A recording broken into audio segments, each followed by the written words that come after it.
Gonna start ripping it out, baby.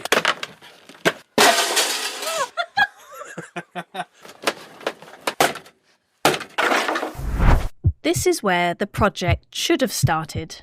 Instead, it stopped dead in its tracks.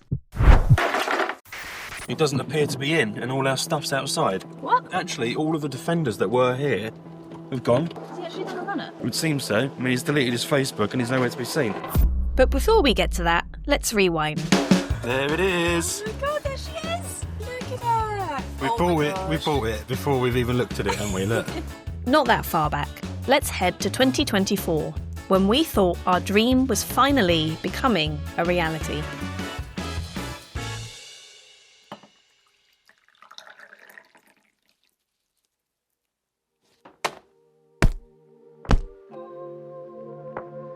In case you missed our last video, this is our new old van.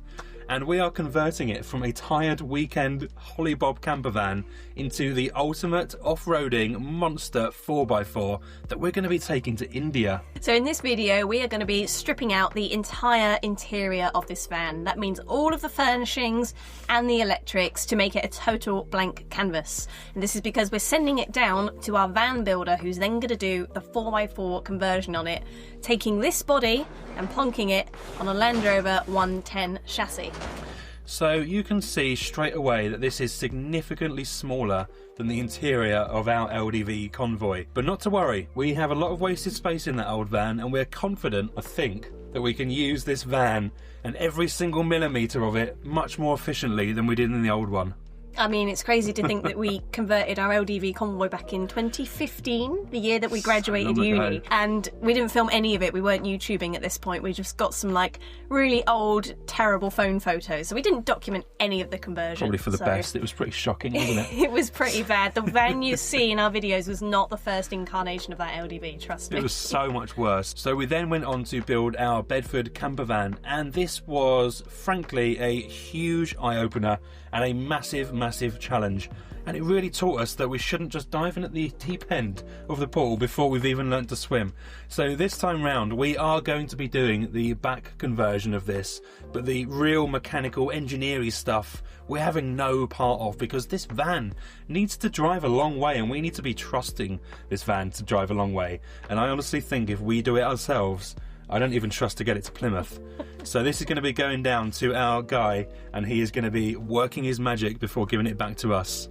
So we're hoping that the main 4x4 conversion and chassis swap is going to take a few months, and then the van's going to be coming back to us, which is where we will get creative with the interior. And we've got tons of ideas, by which I mean I've got loads of ideas. I know nothing. That we're really excited to share with you all soon.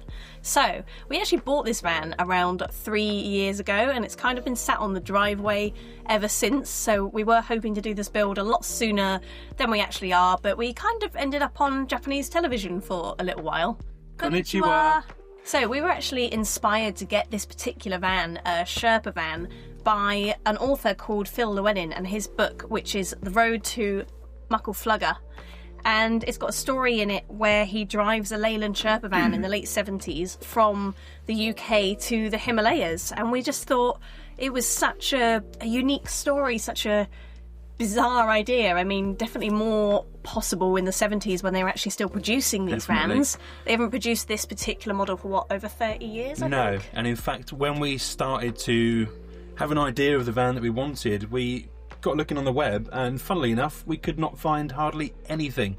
There were some real rusty bangers which basically should be in the scrap pile by now, and that's where most of them have ended up, in fact. Or they're at the other end of the spectrum and they're like really, you know, museum worthy, and they're only bought out for like, you know, 80s crime dramas and stuff. So there really is one end of the other, but we managed to find something fairly in the middle actually, didn't we? So we kind of felt quite privileged, I think, to find this, and when we found it we just thought, that's the one, we have to buy that. It was one of those moments where we said about a week before, right, that's it, we've decided we're getting a Sherpa van, and then it just popped up on Facebook and we were like, this is fate, this is the van for us. So we actually travelled all the way up to Birmingham from Cornwall, which is about a 6-hour drive, is that right, just to view this van. And we instantly fell in love with it. We loved the kind of quirkiness of it, the old smell, like everything about it reminded us of this bygone era of motoring that we're just really nostalgic for, probably without good bases when it comes to British vans. They're not known for their build quality. Definitely not. And we were seconds away from handing over the cash, and I noticed a tiny little fuel leak on the floor, and I just said to the guy, "Oh, could you nip that up before we drive home?" He said, "Yeah, no problem." 5-10 minutes later, the entire secondary fuel pump had failed. And we actually drove back to Cornwall empty-handed, minus the van. So we'd done a 12-hour round trip for nothing. And most people would have been deterred then, right? They would have gone, yeah, this is not a good van, it's not the van for me. But because of like all the troubles we've had with our LDV over the years, there's something about the like stubbornness of this van that kind of appealed to us. So we actually went back a week later and purchased the van and drove it all the way back to Cornwall for a second time. And it was on that drive back to Cornwall that actually took about 9 hours, I think, in the end to get home. 6 up there and 9 back. Just crawling along like 45, 50 miles an hour, going much, much slower on any kind of incline. It was on that particular drive that we made it almost all the way back with no problems, and we thought, this is a reliable van, when the exhaust came crashing down to the ground, and this was dark, and it just sent sparks flying everywhere. It was like a firework had gone off under the van. And then the noise coming from that exhaust for the rest of the drive was like a V10 engine or something. Like, we were just cruising through this small Cornish village on the way home, and it sounded like, you know, a monster muscle car was going through, and it was just hilarious. We were just wreaking havoc with it.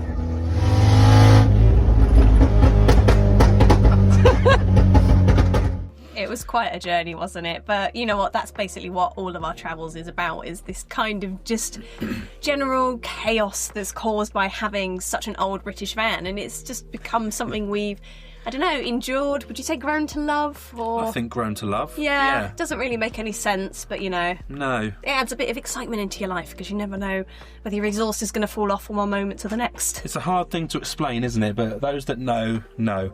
So here we are. This is the story so far. This is our van, and now it's time for the fun bit, isn't it? We are beginning our journey right here, and it starts today by stripping out, or starting to strip out, this awful interior. Right. Are you ready? I'm ready. Let's make a start. Right.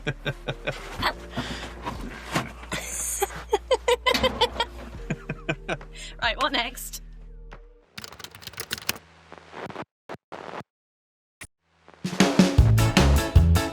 So the first job in this van is I'm going to diffuse this bomb, as we're calling it. It's basically a setup with a leisure battery right next to a gas bottle that's held in with a belt, and a water tank all crammed into a tiny cupboard. What could possibly go wrong?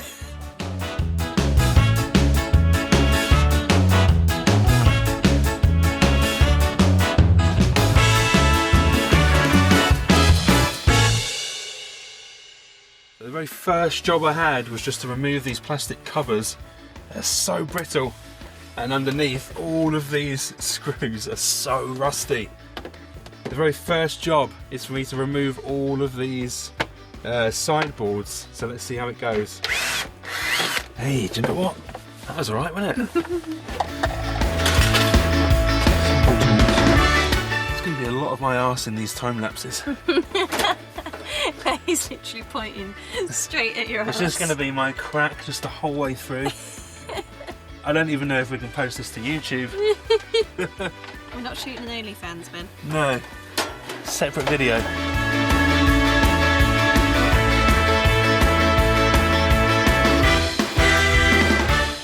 If it's not going to unscrew, can I rip it out? Yeah, I guess so. Oh, it's so much more fun. Right, that's it now. Just going to start ripping it out, baby.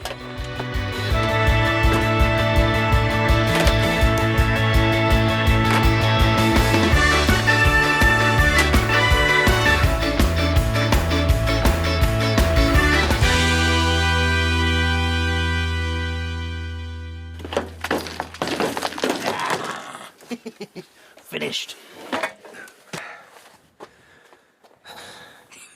We beat it. We won. What a f***ing mess we've made. Oh. But it's empty.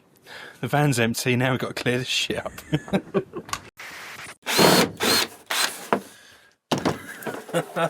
Look at that.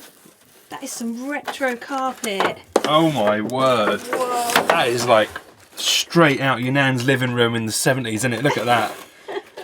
Wow. But I've got to say, the bodywork is so clean. There's not a drop of rust or water ingress on this at all. Absolutely amazed. Both sides, just clean as a whistle, like it's come out of the factory.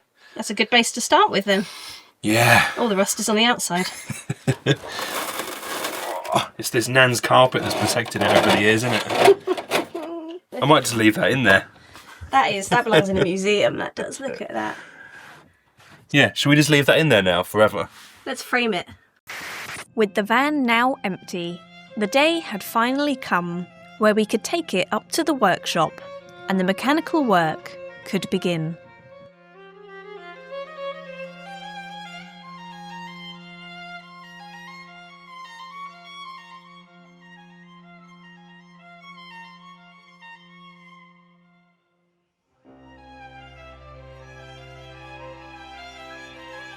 Well, it's here. It's finally here at the workshop. We've been planning this for so long, months, years, I don't know. But this feels like the day where the journey really starts, doesn't it? This is where the van is going to become its true self. So excited! And there it stayed. For months. And months. And months. We've been fed lie after promise. This whole thing has been an absolute nightmare. So today we're going to go up and see him. He doesn't appear to be in, and all our stuff's outside. What? Actually, all of the defenders that were here have gone. It would seem so. I mean, he's deleted his Facebook and he's nowhere to be seen. Right, well, let's go check our stuff's there.